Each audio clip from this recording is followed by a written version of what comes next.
मी आर्या राहुल खराडे, इयत्ता 9वीमध्ये शिकणारी, सावित्रीबाई फुले माध्यमिक व उच्च माध्यमिक विद्यालय राहुरी येथील मी विद्यार्थिनी. तर आज मी महिनाभर जो कॅम्प केला आहे त्या कॅम्पचा अनुभव सांगणार आहे.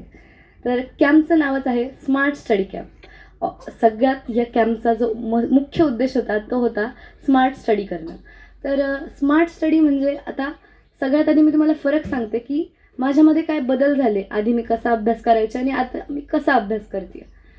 प्रत्येक मुलाला अभ्यास करणं म्हणजे काय तर स्वतःला चांगले मार्क पडणं हा त्याचा उद्देश असतो आणि त्याच्या घरच्यांची तीच इच्छा असते, सगळ्यांची इच्छा असते.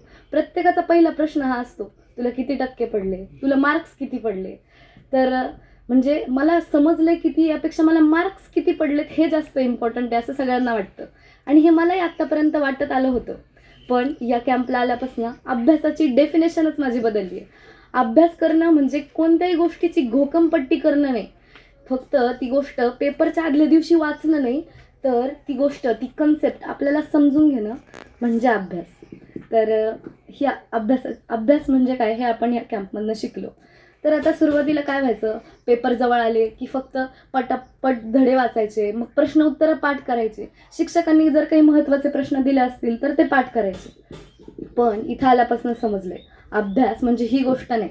तर मग आता इथं आल्यावर आम्ही सगळ्यात पहिली गोष्ट काय केली की रीडिंग केली. ती रीडिंग म्हणजे केवळ रीडिंग नव्हती, तर ती होती डायनॅमिक रीडिंग. तर डायनॅमिक रीडिंगमध्ये आम्ही काय केलं की मनात कोणताही उद्देश ठेवला नाही किंवा मनात कोणताही दाब घेतला नाही, कोणत्याही प्रेशर खाली आम्ही रीडिंग केलं नाही.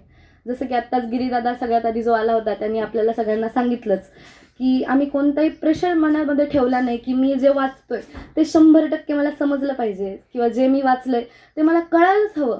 हे मी कोणताही उद्देश मनात ठेवला नाही आणि फक्त वाचत गेलो.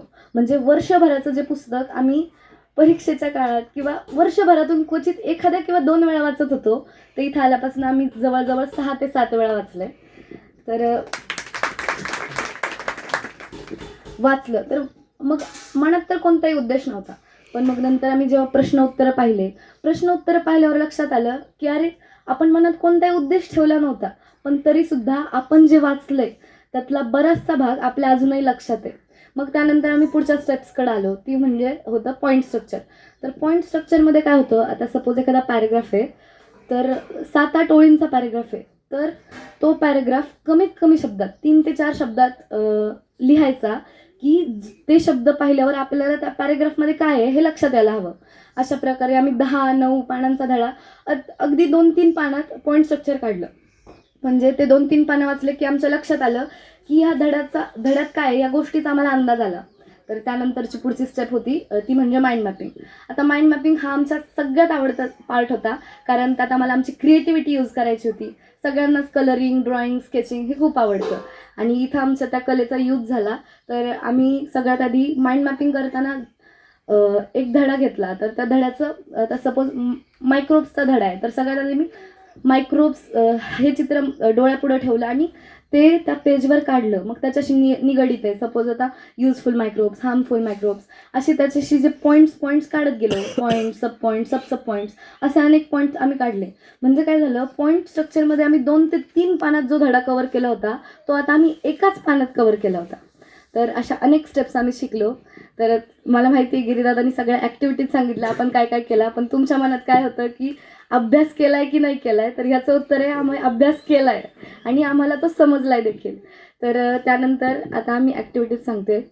ते म्हणजे सगळ्यात माझी फेवरेट गोष्ट होती ती म्हणजे ट्रेकिंग करायला खूप मज्जा आली आणि आम्ही ट्रेकिंग करताना नुसतंच ट्रेकिंग नाही तर एकमेकांशी गप्पा गोष्टी मदत करत खेळत होतो. त्यानंतर होता स्वावलंबीपणा. आता घरी असताना काय व्हायचं की जेवण झालं की ताट बेसिनमध्ये, अंघोळ झाली की कपडे वॉशिंग मशीनमध्ये, असं आपण स्वतःची कामं स्वतः करत नव्हतो. पण इथं आल्यापासून मला सवय लागली आहे की स्वतःची कामं